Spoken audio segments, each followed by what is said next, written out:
प्यारे साथियों नमस्कार। आज की कहानी है जब धरती की प्यास बुझी। ये नंदू के सास और सौरी की कहानी है। आपको अच्छी लगेगी ऐसी आशा कर सकते हैं। तो चलिए कहानी शुरू करते हैं। माधोपुर गांव में एक किसान रहता था। उसका नाम था हवेली राम। उसके 3 बेटे थे, जग्गू, भोलू और नंदू। जग्गू बहुत मेहनती था मगर किसी की बात सुनना उसे पसंद न था। उसकी जो इच्छा होती वह वही करता। भोलू सचमुच भोला था। उसे अगर कुछ करने को कहा जाता तो वह एक कान से सुनकर दूसरे से निकाल देता और खेल कूद में मस्त हो जाता था। नंदू सबसे छोटा था लेकिन सबसे अधिक बुद्धिमान और व्यवहार कुशल था। सभी उसे बेहद प्यार करते थे। हवेली राम का खेत था तो छोटा, मगर उसकी मेहनत से हर साल फसल अच्छी होती थी। खेत से इतना अनाज हो जाता था कि उसका परिवार भरपेट खाता और सुख चैन से रहता। उसे किसी बात की चिंता नहीं थी। दिन मजे से कट रहे थे। हर साल की तरह इस बार भी हवेली राम ने फसल काटने के बाद खेत में हल चलाया, जमीन बोने लायक बनाई और खेत में बीज डाल दिया। उसके बाद वह इस आशा में बैठ गया कि समय पर बरसात होगी और पानी बरसते ही उसके खेत में फसल लहला उठेगी। कुछ समय बाद आसमान में बादल छाने लगे। अन्य किसानों के साथ हवेली राम भी बादलों को देख बारिश का इंतजार करने लगा। उसने सोचा, जब बादल आए हैं तो पानी भी बरसेगा। मगर बादल आ आकर दूसरी ओर चले जाते। पानी को न बरसना था सो न बरसा। किसानों की आशा धीरे धीरे निराशा में बदलने लगी। यदि बारिश न हुई तो खेती नष्ट हो जाएगी। फसल के बिना भूखों मरने की नौबत आ जाएगी। हवेली राम के पास खेत के अलावा और कुछ नहीं था। वह अपने बाल बच्चों का पेट कैसे भरेगा, उसे ये चिंता सताई जा रही। गांव के आसपास न कोई नदी थी न ही नहर। पानी बिना तालाब तले भी सूखने लगे। अकाल के आसार देख किसान परेशान हो उठे। कैसे अपनी फसल बचाए, कहाँ से सूखी धरती की प्यास बुझाए। किसी की समझ में नहीं आ रहा था कि क्या करें। अगर गांव छोड़कर चले जाते हैं तो लौटकर न तो खेत वापस मिलेगा और न ही घर बचा रहेगा। हवेली राम भी इसी उधेड़ बुन में पड़ा था कि करें तो क्या करें। पिता को परेशान देख एक दिन जग्गू बोला, बापू, हाथ पर हाथ रखकर बैठने से तो समस्या हल नहीं होने वाली। क्यों न हम सब किसी बड़े किसान के खेत पर मजदूरी कर लें। 4 पैसे मिलेंगे तो जरूरत पड़ने पर अनाज खरीदने के काम आएंगे। भूखे तो नहीं मरेंगे। जग्गू की बात सुन नंदू बोला, भैया, इस साल जब अकाल पड़ने के आसार हैं तब कौन हम सबको अपने खेत में काम देगा। मजदूरी तो तभी मिलती है जब खेत में निराई गुड़ाई या कटाई होती है। जग्गू ने कहा, हर बात में टांग अड़ाने की तेरी बहुत पुरानी और बुरी आदत है नंदू। अगर अपने गांव में न सही, क्या आसपास के और गांव के खेत भी सूखे पड़े होंगे। खाली बैठने से अच्छा है कि कुछ तो काम किया जाए।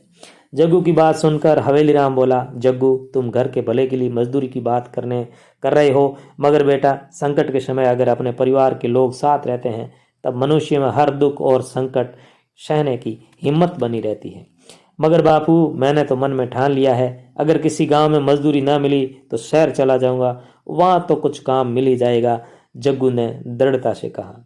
माता पिता और भाई मना ही करते रह गए मगर जग्गू ने किसी की न सुनी। वह मजदूरी की तलाश में निकल पड़ा। धीरे धीरे कुछ किसान भी गांव छोड़कर जाने लगे। सभी के मन में भय था कि अकाल पड़ने से यहाँ भूखे प्यासे मरना पड़ेगा। इससे समय रहते कहीं और चले जाएं तो बेहतर होगा। सबको जाता देख हवेली राम का हृदय भी आशंका से भर गया। एक दिन वह अपनी पत्नी से बोला, पानी के बिना खेत सूखे पड़े हैं। ऐसे में फसल पैदा होने का सवाल ही नहीं उठता। रखा हुआ अनाज कब तक हमारा साथ देगा। पिता की बात सुनते ही नंदू बोला, जो सबसे छोटा था, बापू, मेरे दिमाग में कई दिन से एक विचार आ रहा है। हाँ हाँ कहो नंदू, हवेली राम ने कहा। हमारे खेत के बराबर जो खाली जमीन पड़ी है, क्यों ना वहां पर एक कुआं खोदा जाए। हमारे खेत के साथ ही दीनू काका, शंभू काका और सज्जन भैया के खेत लगे हुए हैं। नाली बनाकर उनके खेतों में भी पानी पहुंचाया जा सकेगा। सुनते ही उनकी माँ रिदिया बोली, नंदू, तू भली भांति जानता है कि जमीन कंकरीली पथरीली है। इसी से सबने खाली छोड़ रखी है। भला उसमें से कैसे पानी निकल सकता है। अपनी मेहनत नाक व्यर्थ करेगा। इससे तो कुछ और काम करने की सोचना चाहिए। अम्मा, मेहनत अगर बेकार गई तो जाने देंगे, सोच लेंगे भाग्य में भूखों मरना ही बदा है। लेकिन अगर कुआं खुदने पर पानी निकल आया तो समझो आधे से अधिक गांव वाले जी उठेंगे। नंदू ने अपनी माँ को समझाया।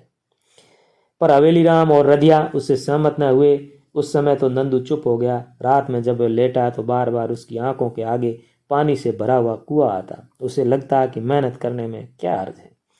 नंदू की सारी रात करवटें बदलते बीती। सुबह अंधेरे वह उठा, फावड़ा और कुदाल लेकर चुपचाप खेत के बराबर वाली जमीन पर जा पहुंचा। पहले हाथ जोड़कर ईश्वर से प्रार्थना की, हे भगवान, हमारी मेहनत को सफल करना। फिर वह फावड़ा उठा, जमीन खोदने लगा। जमीन पथरीली थी। जरा देर में ही वह कांप उठा। उसे लगा माँ ठीक कह रही थी, यहाँ मेहनत करना बेकार है। वह फावड़ा रख कर बैठ गया, मगर तभी उसे लगा कि वह काम शुरू करते ही हिम्मत क्यों हारने लगा है। कुछ भी पाने के लिए मेहनत तो करनी पड़ती है। वह फावड़ा उठाकर फिर से खुदाई करने में लग गया। थोड़ी देर बाद वहाँ भोलू आया। देखते ही बोला, तुम यहाँ खुदाई कर रहे हो? नंदू, माँ बापू तुम्हारे लिए परेशान है, तुम बिना बताए क्यों चले आए? मैं तो सुबह से यहाँ खुदाई में लगा हूँ, नंदू ने फावड़ा चलाते हुए कहा। तुम कहो तो मैं भी तुम्हारी मदद कर दूं? भोलू ने पूछा। हाँ हाँ, क्यों नहीं, एक से भले दो। शायद हम लोगों की मेहनत रंग लाए, हम सब के दुख दूर हो जाए, नंदू प्रसन्न होकर कहने लगा। भोलू बोला, नंदू, तुम पहले घर जाओ और कलेवा कराओ, तब तक मैं खुदाई का काम आगे बढ़ाता हूँ। कहकर भोलू ने नंदू के हाथ से फावड़ा ले लिया। नंदू जब घर पहुंचा तो हवेली राम और रदिया चिंतामग्न बैठे थे। उसे देखते ही पूछा, बिना बताए कहाँ चले गए थे? कब से हम लोग परेशान हैं। नंदू ने डरते हुए कहा, बापू, आपसे बिना पूछे मैंने कुआं खोदना शुरू कर दिया है, वहीं लगा था। रदिया नाराज होकर बोली, जग्गू ने हमारी बात न मानी, गांव छोड़ जाने कहाँ भटक रहा होगा, और अब तुम अपने पीछे पड़े हो। कहीं चोट लग गई तो मुसीबत हो जाएगी। फिर पथरीली जमीन में पानी कहाँ से निकलेगा? पर हमारी सुनता कौन है? रदिया ने उलाहना दिया। नंदू ने कोई उत्तर न दिया, चुपचाप कलेवा कर काम करने के लिए फिर से चल पड़ा। वहां पहुंचा तो उसने देखा कि फावड़ा और कुदाल खाली पड़े हैं। भोलू का कहीं दूर दूर तक पता नहीं। वह समझ गया कि भोलू मेहनत से बचना चाहता है, इसलिए अपने मित्रों के साथ खेलने चला गया होगा। उसे मन ही मन बड़ा गुस्सा आया। जब काम नहीं करना था तो हम ही क्यों भरी, और वह फिर से काम में लग गया। 3-4 दिन की कड़ी मेहनत से नंदू ने जमीन पर बड़ा सा गोल घेरा खोद लिया। भोलू अपने दोस्तों के साथ आता, पर नंदू की तनिक भी सहायता न करता, उल्टे साथियों के साथ खेलने चला जाता। नंदू लगन पूर्वक खुदाई में लगा रहता। जब थक जाता तो थोड़ी देर के लिए सुस्ताने बैठ जाता और फिर काम में जुट जाता। उसका बस एक ही लक्ष्य था कि जैसे भी बने कुआं खोद कर पानी निकालना है। एक दिन हवेली राम अपना खेत देखने गया। वहां कुआं खोदते हुए नंदू पर नजर पड़ी। वह उसके पास गया। देखा तो नंदू ने पथरीली जमीन खोद ली थी। अब कुएं से चिकनी मिट्टी निकलने लगी थी। पुत्र को परिश्रम करते देख हवेली राम से रहा नहीं गया। वह बोला, नंदू बेटा, तुम थक गया है, बैठकर थोड़ा सुस्ता ले, तब तक मैं खुदाई करता हूँ। नंदू ने मना किया, पर हवेली राम फावड़ा लेकर खुदाई में जुट गया। नंदू का मन खुशी से झूम उठा। उसके पिता भी उसका साथ दे रहे थे। यह बात उसे बहुत खुश कर रही थी। मगर वे जल्दी हाँफने लगे। इतनी कड़ी मेहनत अब उनके बस की बात नहीं थी। नंदू ने उन्हें छांव में बैठा दिया। गांव वालों ने देखा तो हंसी उड़ाई। बोले, पत्थर से पानी निकालेंगे भाई, हम भी तो देखें कैसे निकलता है पानी। अगर पानी ऐसे ही निकलने लगे तो हम सभी कुआं खोद नहीं लेते। नंदू ने सुना तो बुरा तो बहुत लगा, मगर वह बोला कुछ नहीं, काम करता रहा। जब तक कुछ हाथ नहीं आ जाता तब तक चुप रहना ही वह बेहतर समझता था। कुआं दिन ब दिन गहरा होता जा रहा था। एक दिन नंदू खुदाई कर रहा था तो उसका फावड़ा किसी पत्थर से टकराया। नंदू ने पूरा दम लगाकर उसे हटाना चाहा, मगर पत्थर टस से मस न हुआ। नंदू को लगा कि पत्थर हटाना उसके बस की बात नहीं है, लेकिन फिर उसने साहस से काम लिया। पूरी ताकत से जोर लगाकर फावड़ा खींचा तो पत्थर अपनी जगह से हट गया। उसके हटते ही नीचे पानी का सोता फूट पड़ा। नंदू खुशी से नाच उठा, चिल्लाकर बोला, बापू, ओ भोलू, अरे कोई है, जल्दी आओ, देखो अपने कुएं में पानी आ गया है। नंदू के चिल्लाने की आवाज़ सुनते ही पास खेलते हुए भोलू ने कुएं में झांका। पानी देखते ही उसकी प्रसन्नता का ठिकाना न रहा। दौड़ता हुआ पूरे गांव में कह आया कि नंदू के कुएं में पानी निकल आया है। यह सुनते ही हवेली राम और गांव के लोग कुएं की तरफ दौड़े। वहां जाकर इकट्ठे हुए। पानी देखते ही सब आश्चर्यचकित रह गए। सबके मुंह से यही निकला कि नंदू ने तो कमाल कर दिया।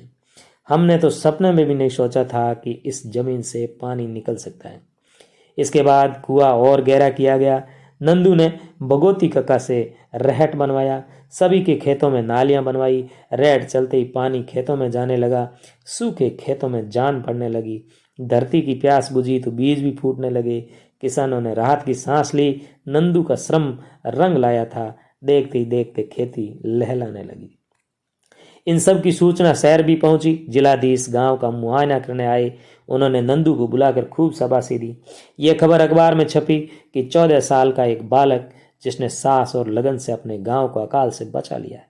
बस फिर क्या था, नंदू का नाम साहसी बालकों की चयन समिति को भेजा गया। कुछ समय बाद नंदू को गणतंत्र दिवस पर पुरस्कार लेने दिल्ली बुलाया गया।